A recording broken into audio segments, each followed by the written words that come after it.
nabita tajamna nabita Muhammad sallallahu alaihi wasallam.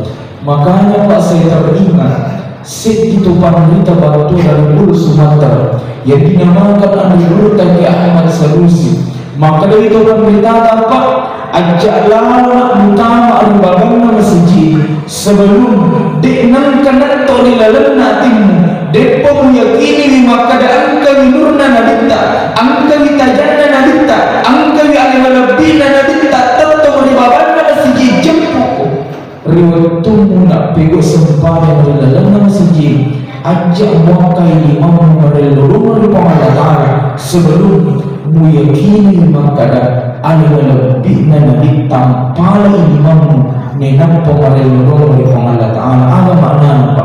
Makna nama kita betul yang makada yaitu alimalabbina nabita sebenarnya